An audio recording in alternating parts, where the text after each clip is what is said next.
Welcome back, folks. This is Locked On Chiefs, and it's that time of year we get to talk about actual football, and we get to talk with someone who actually knows what's going on with the team. His name's Matt Derrick. You've seen him before, and you're going to see him again. We're going to get into it right here on Locked On Chiefs. It's the Locked On Podcast Network, your team every day. From the land of the free and the home of the Chiefs, this is the Locked On Chiefs podcast. Hey, Matt Derrick, you're back. How are you? I'm ready for football. I don't know about you, but I am ready for some real good old-fashioned football. Let's do it. You survived your holiday weekend, Labor Day, like the last official holiday of the football season, right? Yeah, and but hey, well, there's college football, so we had a little bit of that. Okay, but now that's just an appetizer. Now we're ready to go. The NFL's been dark for the longest period that it will ever be during a preseason, regular season. I mean, I guess we got this to look forward to in the future. Mm-hmm. All of these 16-day breaks between preseason and the real games and everything going dark, but now it's actual game week, and starting on Wednesday, it's going to feel like an actual game week for the first time in forever. Yeah, and that lull, I think, is one thing I wanted to ask you about is, like, for the first time of having this huge break after cutdowns and all this time to kind of ruminate for the teams to go behind closed doors, like, how do you feel it's done in terms of, A, your feel for what's going on the team, you being one of the beat reporters that gets to see them when you're able, and B, for the team itself to have that lull before the season actually kicks off? Yeah, it's interesting because in a typical season, so set aside 2020 and the pandemic year, usually the team doesn't really go into hiding until really that, when the final cuts are done, and then they go into game week. I mean, because you've got that preseason game, coming up to it. So, and they'll still have some open to the media practices. But once the Chiefs moved to Kansas City, they only had 3 of those open practices to the media. There was nothing last week that was open. So really, we've been dark since the preseason game as well. So we haven't we've talked to the players and some of the coaches. They haven't seen anything. There's a lot that can happen in 16 days. So, that's why, we see the unofficial depth chart and everything. And I'm like, take it with a grain of salt, because what happens on game day doesn't necessarily match what we saw from the last time we saw this team. I mean, a lot of things can happen. I mean, rosters can change. Obviously, injuries have changed some things with this team as it is. That's going to present some unknowns, because usually, you feel pretty good about what maybe the lineups are going to be, who's the starters, what the team looks like. But 16 days, coaches can change some things. Personnel can change. I mean, plays can get added. So what the Chiefs show on week 1 now might not match what we were expecting once the last time we saw these guys. And I want to get into that in the next segment, because there's a lot to unpack there. But just generally, your first takeaways from the only thing we've seen in that time is Andy Reid from yesterday. Something that caught me off guard. I didn't quite watch it live, but any little nuggets we should have gleaned from that? Probably the biggest things were just some of the injury situations. I mean, I think that, obviously with Willie Gay going on, injured reserve, it says an awful lot about where he is. And then, I know Gay has also gone on Instagram to say he'll see us in October. So I think that tells you a little bit about where his injury is. But we also got, the notion that the backfield is fully ready to go, that Clyde Edwards-Helaire, Darrell Williams are back. They're going to be set. Not much mention about where Frank Clark is. So that might be the only other X factor that's out there. But seems like other than that, Austin Blythe, I mean, this team is otherwise relatively healthy and ready to go. We'll see what happens. I mean, Tyrann Mathieu is the other outstanding situation, and hopefully on Wednesday and Thursday we'll start to get some clarity on that, and maybe that will, whether the likelihood of him possibly being ready by Sunday will come to focus. But I mean, that to me were some of the biggest things that came out of Reid's discussion. Yeah, mine too. And we should expect to hear from the team on Wednesday, correct? Yep, Wednesday will be just like a regular day for us. So we'll hear from Andy Reid, we'll hear from Patrick Mahomes, probably a couple of other people on offense. Okay. So I think Andy should tell us right up front if Tyrann's back. If he's not, are you concerned about that in terms of if he gets cleared before game time but doesn't get a chance to practice this week? How much of an issue is that for you? I don't think practice is a big concern. I mean, the only really wrinkle to it is that, when he gets it back into the building and can be a part of meetings, I mean, technically nothing stopping him from being on a Zoom and watching the meetings in progress and everything. But that's really the only key thing that he would miss would be some of the game preparation and, putting into the game plan.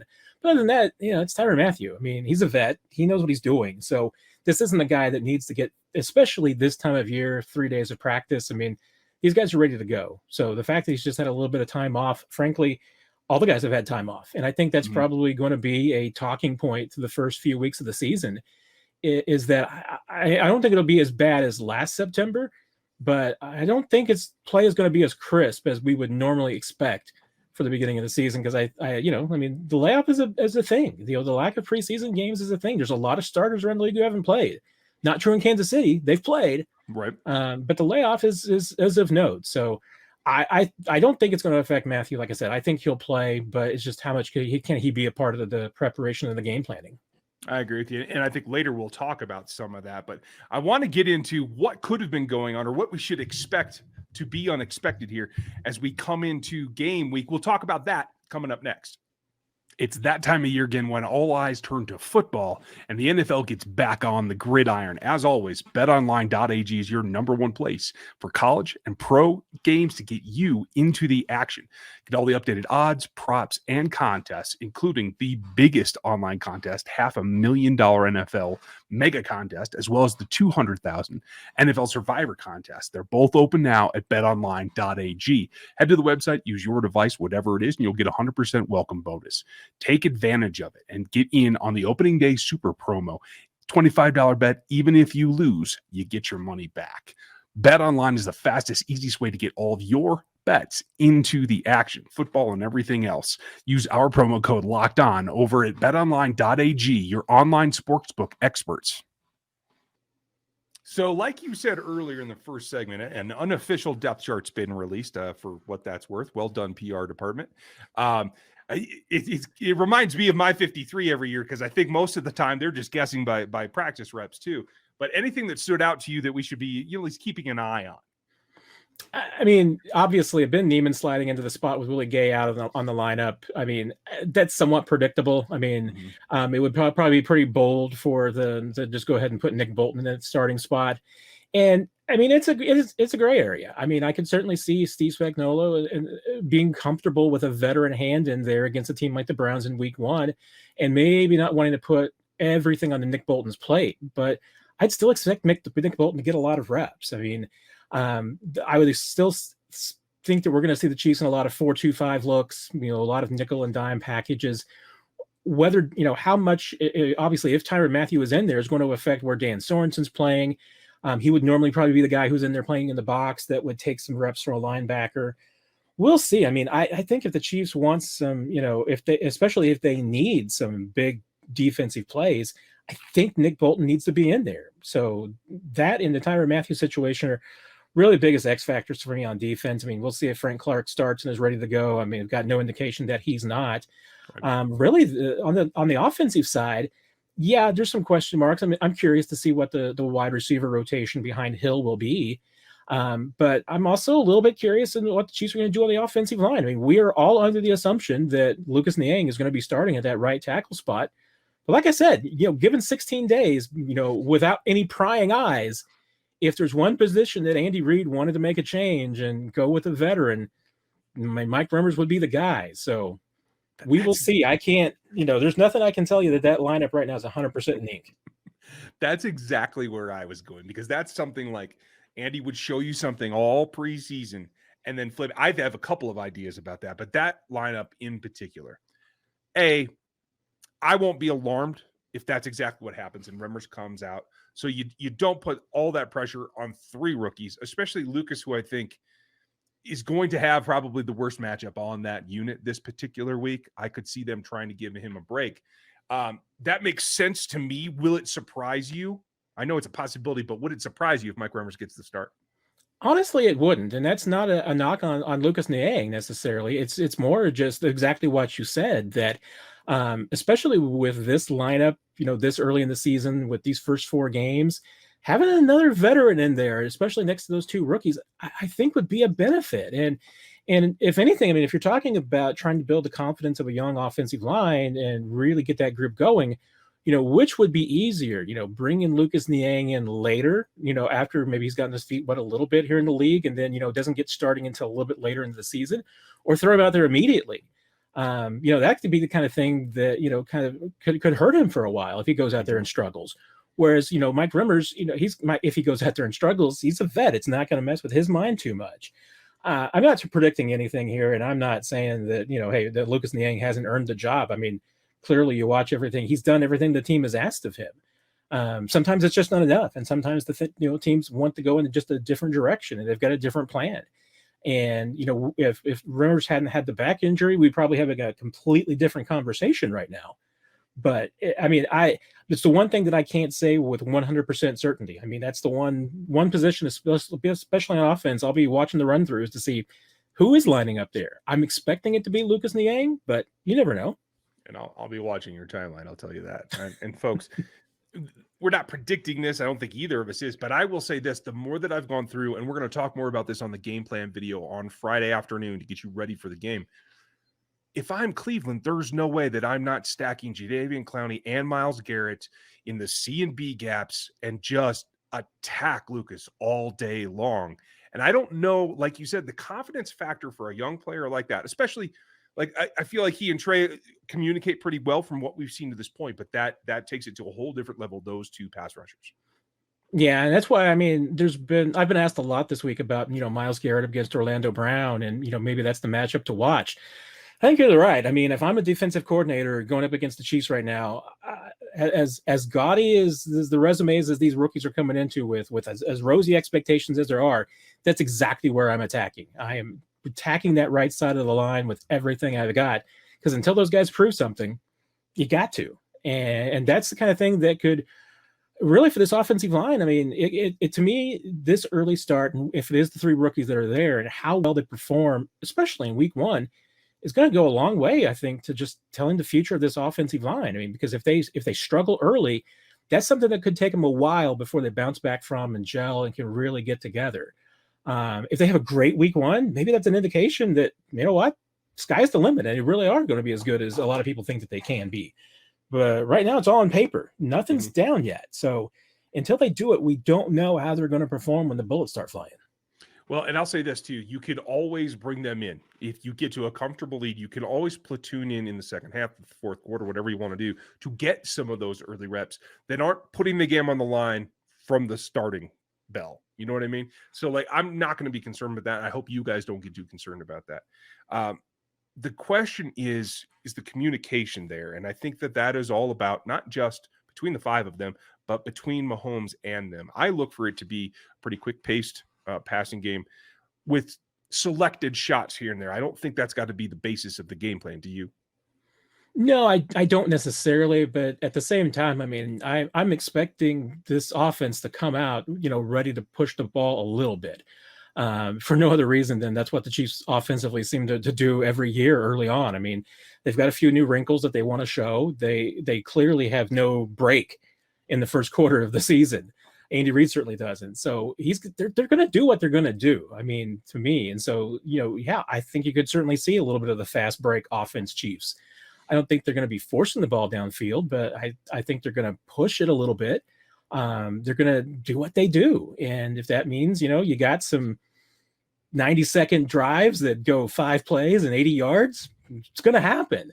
Might get some 3 and outs too in there, maybe, it could go a lot of different ways, but I expect that they're going to try and be their high explosive themselves, with the wrinkle that, increasingly through Mahomes' first 3 years, they've gotten more and more deliberate every single year, and maybe deliberate is a little bit more of the word to use, because they still take their shots, they still push it, but their goal isn't necessarily, and Eric Bieniemy even made a remark a couple of weeks ago that made everybody in the media workroom start joking about the fact that, Eric Bieniemy used to say every play is designed for a touchdown.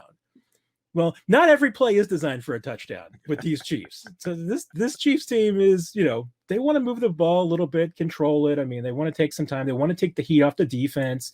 So they're gonna do what they're gonna do. And if that means that they come out and Mahomes puts 42 points on the board, that's what he's gonna do. So be it. So be it. Accept it gladly. Right. Well, I have some questions about that defense, and I have one one thing that I think Andy Reid's hiding, and I want to get your opinion on. We're going to do that coming up next. One thing you have to know that we're going to tell you about is Built Bar, because they are the best tasting protein bars ever. And it doesn't matter what your favorite flavor is, whether it's coconut brownie chunk or maybe the new grasshopper, the mint. It's incredible. And I even like, this is my new favorite, the toffee almond. All of these have things in common, including 17 grams of protein, only 130 to 150 calories, depending on the flavor. There's all kinds of amazing flavors that keep circulating, and lots of special limited editions that you have to go to the website to check out. You can get that mint brownie or the raspberry or any of these whenever you go over to BuiltBar.com. When you do, use the LOCKED15 code, and you'll get 50% off of your first order. That's the promo code LOCKED15 at BuiltBar.com. Football season is back. Let's make the most of it and find the better way to create your custom pool at runyourpool.com, the premier sports pool hosting service out there. They offer dozens of formats, including Survivor, Pick'em, Squares, Margin, Confidence Pools, 33, and way more than I can even run down here. Run Your Pool offers hosts for NFL, college, as well as one-week games, full season playoffs, and the Super Bowl. Unlike your fantasy sports platforms, Run Your Pool has options and settings you make your own. Reconnect with friends and nearly 2 million people, football fans alike, and make every game action-packed this season. All you got to do is check them out today and get $10 off of your runyourpool.com/lockedon. Use your promo code LOCKEDON to check out. Anywhere, everywhere around the world, Run Your Pool helps friends and colleagues compete. This NFL season starts on the 9th. Start today at runyourpool.com/lockedon. Obviously, we have the question mark of Frank Clark, his health. I don't think there's anything beyond health here with Frank. Interesting to me that Alex Okafor, who I thought played pretty sparingly in the preseason, is going to be the primary backup up there. I expect Mike Dana to be the first guy into the game. Does that jive with you? Yeah, it does. I mean, I think what the Chiefs are really hoping for from Okafor is that, yeah, I mean, he's a rotational piece. Maybe gets 30 to 40% of the snaps, more if somebody goes down with an injury. But yeah, I mean, he's part of the rotation at this point. And they've got 6 defensive end players for a reason, edge players for a reason. So they're going to try and give Chris Jones and Frank Clark a little bit more of a break than they've had in years past. We've seen sometimes when both those guys have had 80% plus snaps, if not more than that. That's a lot of workload for those big guys. Yeah. And especially with Jones probably playing maybe a little bit of a dual role too. I think they want to get him more of a rest, especially in a 17-game season, to be fresher later. And they've got the guys to do it. So, yeah, I mean, I think you're going to see Mike Dana. It'll be interesting to see, who are the inactives in week one. Joshua Kando certainly is a prospect for not being that guy, because I think at this point he's probably a rotational piece. And if that's the point, then you get 5 defensive ends, and it'll be a little bit more rotation for the other guys. But yeah, I think Mike Dana at this point, I think, has probably earned the right to be higher on the depth chart than Okafor has. Yeah, I think I would agree with you completely. And that balance is going to be interesting because they have to cover OBJ, but they have to pressure Baker, I think, to be effective in taking away OBJ, because even Snead, we'll talk about this on the game plan on Friday, folks, over on RGR as well. It's going to be a concerted effort, and I don't think that you can really put all your eggs in that basket. And so to combat that, I think that the offense has to take a step forward. And the one thing that I keep feeling like Andy Reid is kind of hiding these days is what he's going to do with Noah Gray. And I know it was a very slow preseason, but it feels to me that they've developed this package of plays, and I'm guessing the last 16 days since we saw them, they've been practicing the snot out of them. And that's going to be the X factor in this game plan. Does that make any sense, or am I crazy? You're not necessarily crazy, but I could see it going both ways, because the Chiefs spent a lot of time at OTAs and training camp on Noah Gray packages and things specifically for him, but giving him also a lot of reps with second and third team and on down the lineup. I mean, he was not exclusively a first, second, or third team player. He played everywhere. And I think a big part of that was obviously just to give him the reps and the snaps. I was a bit curious that his time with the ones seemed to go down as training camp progressed rather than really increasing. Mm-hmm. So I could see part of it of the preseason philosophy was just trying to get Noah Gray as many snaps as possible to get some compressed developmental time. But honestly, I mean, looking at the depth chart, I could certainly make the argument that maybe Gray's the fourth guy on the depth chart right now and needs a little bit of a just time to develop in season. Because as a receiver, as a piece of the game plan, I think Jody Fortson's more developed at this point. And if there is a secret weapon on the offense as a tight end, it might be time to release Jody Fortson. Wow, which I think you would like as well. I would enjoy that. I would be so happy for him. I did not expect you to say that. That's impressive.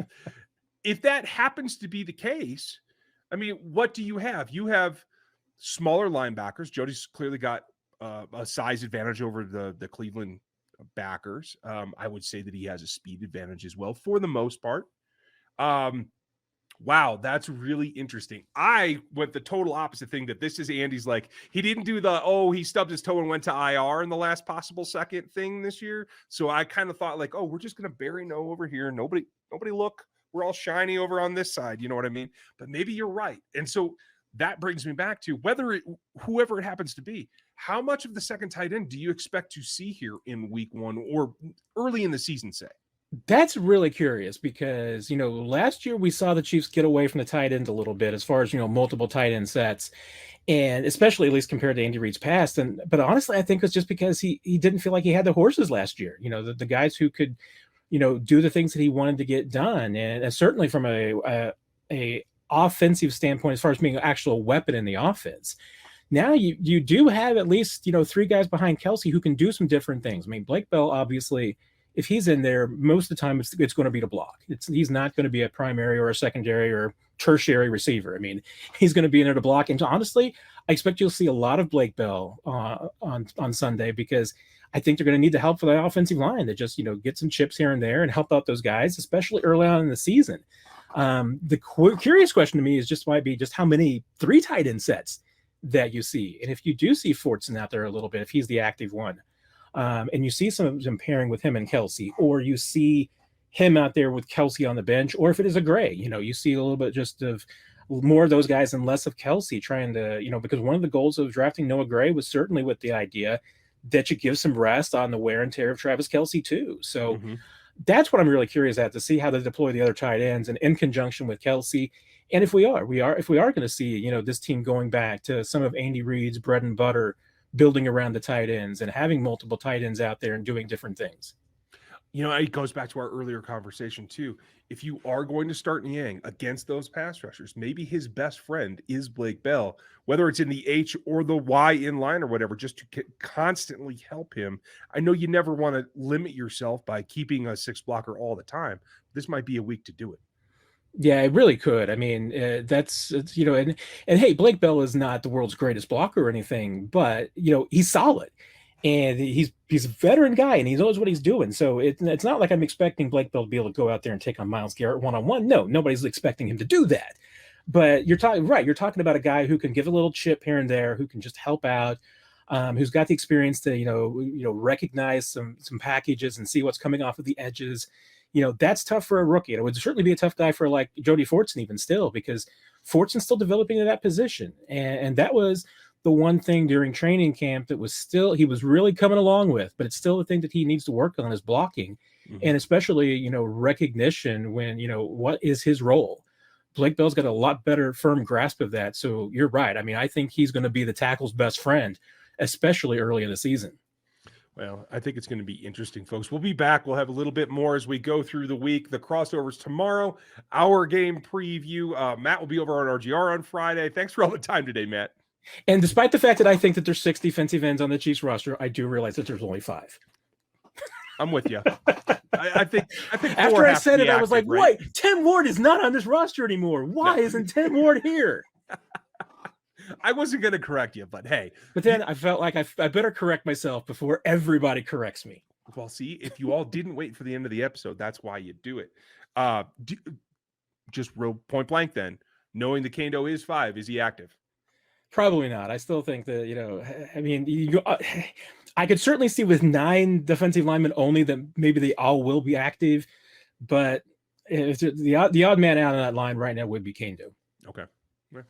We will revisit and have a more specific look at this on Friday over on OGR, folks. Thanks for spending the time. Thanks for being here, Matt. Thanks. Talk to you later, Ryan. Folks, thanks for watching. Make sure you like, sub, and do the thing on YouTube and all of the podcast envelopes that you can go look for us in. We'll be back with you tomorrow.